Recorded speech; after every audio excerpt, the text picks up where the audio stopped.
Hello dear student, I welcome you all in second part of the chapter Footprint Without Feet. This is from your book Footprint Without Feet. It is in the syllabus of 10th class in English. Student, in previous part we have studied about a invisible man, Griffin. Griffin के बारे में पढ़ा है हमने और chapter का name भी उसी की एक्टिविटी के ऊपर है, फुटप्रिंट विदाउट फीट। ग्रिफिन के फीट्स के प्रिंट बनते हैं लेकिन वो दिखाई नहीं देता है क्योंकि वो कुछ मेडिसिन यूज़ करके अपने आप को इनविजिबल कर चुका होता है।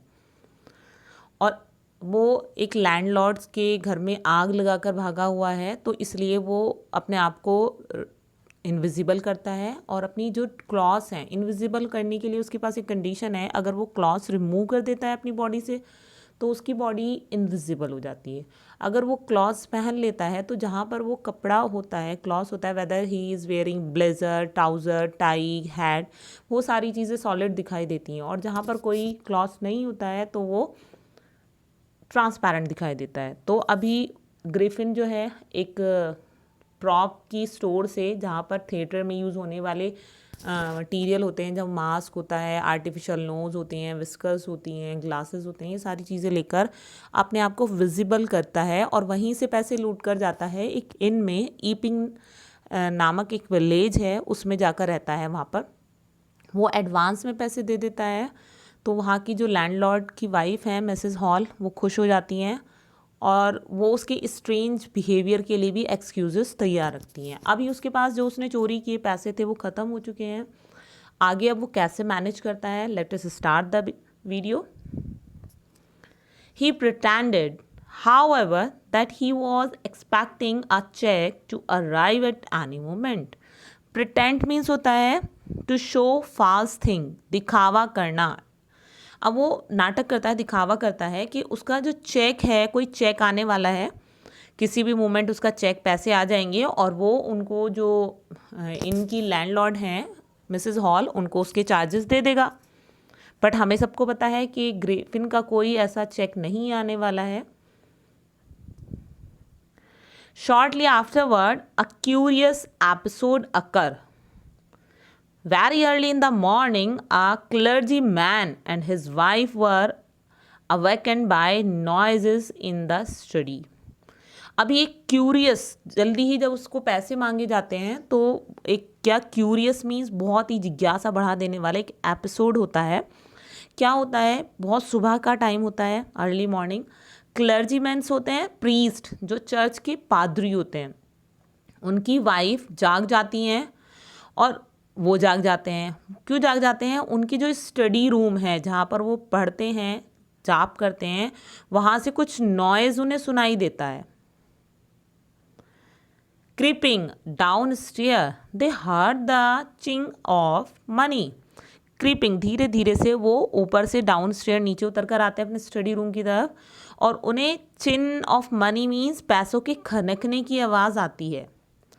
फ्रॉम द क्लर्जीमैन्स डेस्क, जो पादरी हैं उनकी डेस्क है, एक ड्रॉर है, उसमें उनके मनी रखी हुई थी, तो वो उसके खनकने की, उसके उठाने की, कॉइन्स की आवाज़ आती है उन्हें। Without making any noise and with a poker. Poker क्या है, a metal rod with a handle use for prodding and stirring an open fire. Means जो ठंडे एरिया होते हैं वहाँ पर क्या होता है, एक फर्नेस बनी होती है, एक भट्टी बनी होती है रूम में, ज़्यादातर मूवीज़ में भी देखा होगा, रॉयल प्लेसेस में बनी रहती है। तो उसकी जो आग है उसको बैलेंस करने के लिए, हाथ तो लगाएगा नहीं कोई, एक ऐसे इस तरह का इंस्ट्रूमेंट यूज़ होता है, इट इज़ कॉल्ड पोकर। ये थोड़ा शार्प होता है, आगे से बहुत स्ट्रॉन्ग होता है, तो मेटल का बना होता है ये। तो वो लेकर आते हैं वो, जब वो नॉइस सुनते हैं, and grasps firmly in his hand, grasp अच्छे से मजबूती से पकड़ते हैं वो अपने हाथ में, and clergyman flung open the door, एकदम वो डोर खोल देते हैं उस रूम का, सरेंडर, और वो चिल्लाते हैं सरेंडर। सरेंडर करना मीन्स मुझे आत्मसमर्पण दे दो, जो भी है, मतलब अपनी सारी चीज़ छोड़ दो। Then to his amusement he realize that the room appear to be empty. अब उनका अम्यूज़मेंट जो है, सरप्राइज बढ़ जाता है, वो देखते हैं कि रूम में तो कोई भी नहीं है, ये तो एम्प्टी है, बिल्कुल खाली है। He and his wife look under the desk and behind the curtains and even up the chimney. अब उसकी वाइफ और वो सब जगह ढूंढते हैं, डेस्क में और कर्टन में, और जो चिमनी तक जा रही है उस तक को ढूंढते हैं कि कहीं चिमनी में कोई छुप ना गया हो। There was not a sign of anybody. वहाँ किसी इंसान के होने का कोई भी साइन नहीं होता है। Yet the desk had been open. लेकिन जो डेस्क थी जिसमें पैसे रखे थे वो खुली हुई थी। And the housekeeping money was missing. Housekeeping money, जो घर खर्च के लिए पैसे हम लोग निकाल लेते हैं, ये एक जो वेल प्लान पीपल्स होते हैं वो अपना एक प्लानिंग करके चलते हैं कि इतने पैसे हमारे घर खर्च के हैं, इतने हमारे सेविंग के हैं, इस तरह से। तो उन्होंने जो घर खर्चे के पैसे थे वो अपने ड्रॉअर में रखे हुए थे, और वो पैसे तो गायब थे और ड्रॉअर भी ओपन थी, लेकिन उस रूम में कोई नहीं था। Extraordinary affair, the clergyman's kept swinging for the rest of the day.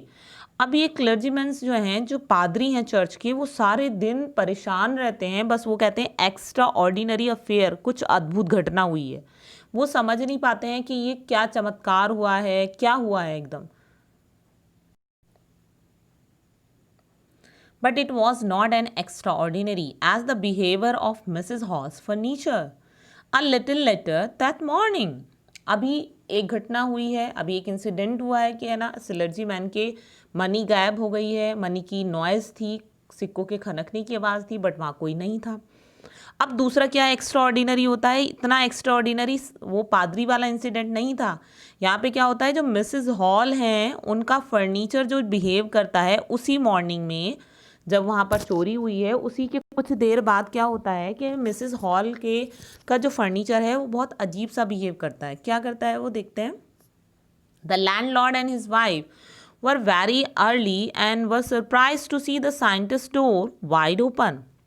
अब ग्रिफिन जो था वो अपना रूम लॉक करके रहता था, तो अभी उसी दिन क्या होता है, लैंडलॉर्ड उनकी वाइफ थोड़ा जल्दी उठ जाते हैं और वो बहुत ज़्यादा सरप्राइज होते हैं जब देखते हैं कि साइंटिस्ट के रूम का जो डोर है वो ओपन है, खुला हुआ है बिल्कुल।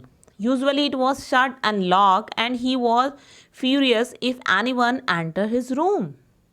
यूजुअली आमतौर पर ये हमेशा बंद रहता था, लॉक रहता था। अब वो बहुत ज़्यादा फ्यूरियस हो जाते हैं, बहुत एंग्री हो जाते हैं। उन्हें लगता है कि शायद कोई चोर घुस गया है उसके रूम में, कुछ गड़बड़ है जो उसके रूम का डोर खुला हुआ है। The opportunity seems too good to be miss. अब वो उन्हें अपॉर्चुनिटी लगती है, उसे वो मिस नहीं करना चाहते। They peep round the door. Peep means अंदर झांक कर देखना। वो दरवाजे से अंदर झांकते हैं। सा नोबडी, देखते हैं वहाँ पर कोई नहीं है। And decided to investigate. अब वो डिसाइड करते हैं कि इन्वेस्टिगेट किया जाए, सर्च किया जाए, क्योंकि ग्रिफिन एक उनके लिए मिस्ट्री था। वो उसके बारे में कुछ नहीं जानते थे, सिर्फ ग्रिफिन ने उनको पे किया था और उन्हें ये बताया था कि उसका फेस एक्सीडेंट में जो है अफेक्ट हो गया है, उसमें कुछ इंजरीज हैं, बस इतना वो जानते थे। और वो सॉलिटेरी लाइफ जीने आया, मीन्स एकांत में रहने आया है वहाँ पर। The bad clothes were cold. Bad clothes means जो हम चादर या ब्लैंकेट यूज़ करते हैं वो ठंडे थे। ठंडे से मतलब विंटर सीज़न है, अगर कोई बिस्तर में होता है तो गर्माहट होती है उस बिस्तर में, और अगर कोई निकल गया तो ठंडा हो जाता है। तो ये शो कर रहा है कि ग्रिफिन बहुत देर पहले जा चुका है। Showing that the scientist must have been up from some time. अब ये बैड क्लॉथ्स का कोल्ड होना ये दिखा रहा था कि वो जो साइंटिस्ट है वो कुछ देर पहले निकल चुका है यहाँ से। And stranger still the cloths and bandage that he always wore were lying about the room. और सबसे बड़ा स्ट्रेंज क्या काम होता है कि जो क्लॉथ्स वो कपड़े पहनता था, जो बैंडेज यूज़ करता था अपने फेस पर, वो सारी चीज़ें वहीं पर पड़ी हुई थी रूम में। अब वो क्यों पड़ी हुई थी? क्योंकि वो तो चोरी करने गया था क्लर्जीमैन के यहाँ, तो चोरी करने के लिए उसको इनविजिबल होना था, और इनविजिबल होने के लिए उसको अपने सारे ड्रेसेस उतारनी थी, रिमूव करने थे। वो अपना सब कुछ रिमूव करके गया है। अब कोइंसिडेंट क्या होता है कि लैंडलॉर्ड जो है उसके रूम में इन्वेस्टिगेशन करने जाते हैं, तो देखते हैं उसका तो सारा सामान वहाँ पर ऐसे पड़ा हुआ है। All of sudden Mrs Hall heard the sniff noise close to her ear. Sniff क्या होता है? जैसे हम नोज से ऐसे करके सांस लेते हैं जब कोल्ड हो जाता है या सांस लेने में प्रॉब्लम होती है, वो उसकी आवाज़ महसूस हो रही थी। किसे? मिसेस हॉल को एकदम महसूस हुआ। उनके कान के पास क्यों महसूस हुआ? जब भी ग्रिफिन आया वहाँ पर। A moment later, the head on the bedpost lapped up and dashed itself into her face. Bedpost क्या होता है? Any of the four wooden supports of bed. Bed के चारों तरफ इस तरह से जो बने होते हैं उसकी सपोर्ट के लिए, उसके डेकोरेशन के लिए, that is called bed post. तो बेड पोस्ट में उनके एक बेड पोस्ट पर एक हैड लगा रखा हुआ था ग्रिफिन का। वो लैप्ड करता है, मीन्स जंप करता है और वो डैश करता है, मुंह पे लगता है मिसेस हॉल की, मतलब फेस पर वो हैट उठकर उस पर अटैक करता है। Then the bedroom chair became alive. और फिर क्या होता है, जो उस बेडरूम में चेयर थी वो अलाइव हो गई। अलाइव कैसे हो गई? वो उड़ने लगी। Springing into the air it charge straight at her. Springing jump करना, हवा में कूदी है और उनके ऊपर अटैक किया। हर लैग्स फोरमोस्ट, उसकी जो लैग्स थी इस तरह की चेयर की, उन्होंने उसके ऊपर अटैक किया, वो जंप हुई। अब यहाँ पे चेयर खुद नहीं उड़ रही है, यहाँ पर ग्रिफिन उन पर अटैक कर रहा है, बट वो इनविजिबल है तो उन्हें ये लग रहा है कि शायद कोई गॉस्ट है या फर्नीचर अलाइव हो गया है। As she and her husband turn away in terror. Who is she? Mrs Hall. और उनके हस्बैंड जो हैं टेरर में आ गए, बहुत डर जाते हैं। The extra ordinary chair push them both out of the room. और ये जो एक्स्ट्रा ऑर्डिनरी चेयर है, एक्स्ट्रा ऑर्डिनरी क्यों है? क्योंकि उनके हिसाब से वो अलाइव हो गई है, जीवित हो गई, उसमें जान आ गई है, वो उड़ रही है, जंप कर रही है। वो चेयर उनको पुश करती है, धक्का देती है, रूम से बाहर निकालती है। And then appear the slam and lock the door after them. Slam होता है शट द डोर फोर्स, झटके के साथ पटक कर दरवाज़ा बंद करना। वो चेयर उन्हें धक्का देकर रूम से बाहर निकाल देती है, एकदम दरवाज़ा बंद होता है, लॉक लगता है उसके बाद। तो अभी क्या 2 इंसिडेंट हुए हैं। एक तो इंसिडेंट हुआ है सिलर्जी मैन के, यहाँ पर जो प्रीस्ट हैं उनके घर चोरी हुई है। दूसरा क्या हुआ है? दूसरा इंसिडेंट हुआ है मिसेस हॉल के यहाँ पर उनका जो फर्नीचर है, उनकी जो चेयर है वो अलाइव हो गई है। तो ये क्यूरियस इंसिडेंट थे। Mrs Hall almost fell down the stairs in hysterics. Hysterics means a wildly emotional and extra, जो एग्जाग्रेशंस होता है ना, वो बहुत ज़्यादा एग्रेसिव हो जाते हैं। एग्जाग्रेशंस रिएक्शन वाली कंडीशन, मीन्स एक तरह से ये समझ लेते हैं मिर्गी का दौरा पड़ने वाली कंडीशन, बहुत ज़्यादा एकदम घबरा जाती हैं वो, और उनकी कंडीशन इतनी बुरी हो जाती है कि वो स्टेयर से गिरने वाली होती हैं, इतने टेरर में आ जाती हैं वो। She was convinced that the room was haunted by spirit. Haunted means frequent by ghost. उन्हें ये समझ में आता है कि कमरे में भूत का असर हो गया, आत्माएं आ गई हैं। That the strange had somehow cause these two enter into the furniture. उन्हें लगता है कुछ स्ट्रेंज चीज़ जो है, अब कोई स्पिरिट आ गई है, कोई भूत आ गया है तो फर्नीचर में घुस गया है और उसको यूज़ कर रहा है। My poor mother use to sit in that chair, she moaned. Moan करना जैसे धीरे धीरे सुबक कर रोते रहते हैं, ऐसे वो कहती है मेरी जो पुअर मदर थी, बेचारी माता जी थी, वो उस चेयर को यूज़ करती थी। To think it should rise up against me now. वो कह रही हैं कि मैं सोच ही नहीं सकती थी कि ये इस तरह से चेयर मेरे साथ बिहेव करेगी, मुझे ऐसे अटैक करेगी। The feeling among the neighbors was that the trouble was caused by witchcraft. अब सब जगह पे ये न्यूज़ स्प्रेड हो जाती है, जो वहाँ के नेबर हैं वो सोचते हैं कि कुछ विचक्राफ्ट, जादू टोने वाली बात है। But witchcraft or not, when news of the burglary at the Sillergy home became known, the strange scientist was strongly suspected of having had a hand in it. अब ये विचक्राफ्ट हो या ना हो, लेकिन जब बर्गलरी, लूट की, जो सिलर्जी मैन के घर जो चोरी हुई है उसकी खबर सारे में फैल जाती है, तो वहाँ के लोग जो हैं उस स्ट्रेंज साइंटिस्ट के ऊपर शक करते हैं, सस्पेक्ट करते हैं कि हो ना हो उसका ही हाथ है इसमें। Suspicions grew ever stronger when he suddenly produced some ready cash, though he had admitted not long before that he had no money. अब उनका जो सस्पिशन है, उनका शक जो है और ज़्यादा स्ट्रॉन्ग हो जाता है जब वो उनको कुछ कैश देता है, और उससे पहले उसने क्या कहा था, उसने खुद एडमिट किया था कि उसके पास अभी मनी नहीं है, और अचानक उसके पास मनी आ जाती है। तो यहाँ पर उनका शक उस पर जाता है कि ये हो ना हो ये वही पैसे हैं जो सिलर्जी मैन के, जो प्रीस्ट के घर से, चर्च के पादरी के घर से चोरी हुए हैं। The village constable was secretly sent for. अब विलेज के कांस्टेबल को, पुलिस को बुलाया जाता है सीक्रेटली, किसी को बताए बिना। Instead of waiting for the constable, Mrs Hall went to the scientist. अब कांस्टेबल की वेट किए बिना जो मिसेस हॉल हैं वो उस साइंटिस्ट के पास जाती हैं, who had somehow mysteriously appear from his empty bedroom. Mysteriously, रहस्यमय तरीके से वो इंसान जो है अपने खाली बेडरूम में अचानक मौजूद हो जाता है। तो उनसे रहा नहीं जाता मिसेस हॉल से, वो उससे पूछने जाती हैं, I want to know what you have been doing to my chair upstair. She demanded, वो उससे डिमांड करती हैं, उससे पूछती हैं कि मैं ये जानना चाहती हूँ कि तुम मेरी चेयर के साथ क्या कर रहे थे। And I want to know how it is you came out of an empty room and how you enter a lock room. अब वो ये कहती है मुझे ये भी बताओ कि तुम एम्प्टी रूम में कैसे आए, जबकि वो लॉक था, एक लॉक रूम में तुम कैसे घुसे और वहाँ से कैसे निकल रहे हो। The scientist was always quick temper. Quick temper क्या होता है, जो लोग बहुत छोटी छोटी बात पर गुस्सा करने लगते हैं, तो वो भी साइंटिस्ट भी ऐसा था। And now he became furious, और वो बहुत ज़्यादा गुस्सा हो जाता है।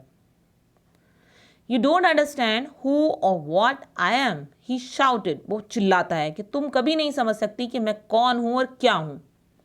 वो तो अपने आप को बहुत बड़ा साइंटिस्ट समझता है। And very well I will show you. अब वो कहता है ठीक है, तुम जानना चाहती हो तो मैं तुम्हें बताऊंगा।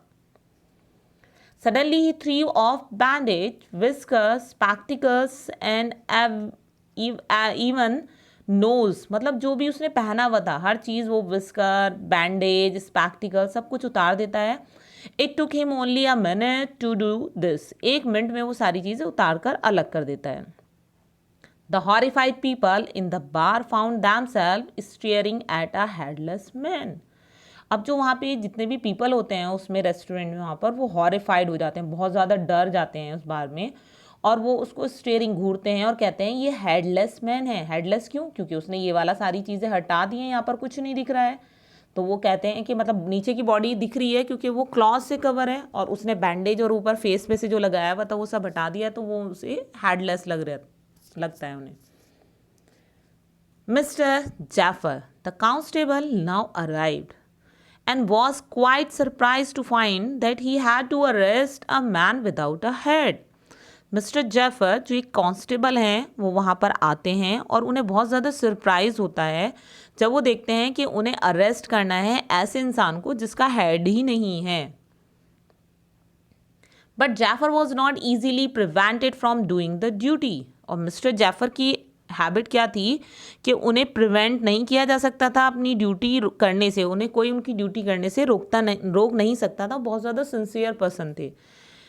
If a magistrate warrant ordered a person arrest, अगर एक वारंट है उनके पास किसी पर्सन को अरेस्ट करने का, then that person had to be arrested with or without his head. तब वो पर्सन जो है अरेस्ट होगा, चाहे उसका हेड हो या ना हो। There followed a remarkable scene as the policemen tried to get hold of a man who was becoming more and more invisible as he threw off one garment after another. अब ये बहुत ज़्यादा अजीब सा सीन हो गया एक। कैसे? क्योंकि जैसे ही पुलिसमैन ने उसको अरेस्ट करने की, उसको होल्ड करने की कोशिश की, तो वो इंसान बहुत ज़्यादा अनविजिबल, मतलब इनविजिबल होता गया। कैसे? मोर एंड मोर होता गया, क्योंकि उसने जो भी गारमेंट्स पहने थे उनको ऑफ करता गया, उतार कर फेंकता गया। Finally a shirt flu into the air. अब जब वो अपनी शर्ट उतार कर फेंक देता है हवा में, and the constable found himself struggling with someone he could not see at all. अब कांस्टेबल को बहुत ज़्यादा प्रॉब्लम होती है, स्ट्रगल करना पड़ता है ऐसे इंसान को पकड़ने के लिए जो दिखाई नहीं दे रहा है उनको। Some people try to help him, कुछ लोग कांस्टेबल की मदद करने की कोशिश करते हैं, मीन्स जैसे सर्किल बना लेते हैं कि किधर से भी जाएगा तो कहीं तो टच करेगा वो। But found themselves hit by blows that seems to come from nowhere. अब हिट द ब्लोज मीन्स उनके फेस पर आकर ऐसे अटैक होता है, कोई मुक्का मारता है, स्लैप मारता है, और ये दिखता है, सीम्स ऐसा लगता है कि कोई भी नहीं है वहाँ पर और एकदम उनके ऊपर अटैक होता है.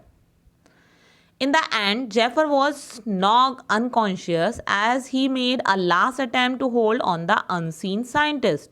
फाइनली क्या होता है, वो अनसीन साइंटिस्ट को पकड़ने की जितनी भी कोशिश करता है तो ग्रिफिन उसके ऊपर इतना अटैक करता है और उसे नॉक करके पीट कर उसको अनकॉन्शियस कर देता है, बेहोश कर देता है. They were nervous, excited, cried. सब लोग नर्वस हैं, एक्साइटेड होकर चिल्ला रहे हैं, hold him. Hold him means पकड़ो उसे, जाने मत दो, पकड़ो, सब चिल्ला रहे हैं. But this was easier said than do. Easier said than do का मतलब है कहना आसान होता है, करना इतना आसान नहीं होता. सब चिल्ला तो रहे हैं लेकिन कोई पकड़ नहीं पा रहा है. Griffin had shaken himself free and no one knew where to lay hands on him. अब ग्रिफिन ने अपने आप को पूरी तरह से फ्री कर लिया है, कोई इंसान नहीं जानता है कि कहाँ पर हाथ डाले और कहाँ उसको पकड़े. Thank you students for watching this video. I hope that you have enjoyed this video. Finally Griffin अपने आप को इनविजिबल अगेन कर लेता है और वो फ्री हो जाता है. इस तरह से वो बहुत ज़्यादा एडवेंचरस इंसिडेंट अकर करता है इस स्टोरी में. Hope that every point is clear to you. Thank you student. Have a good day. Bye bye.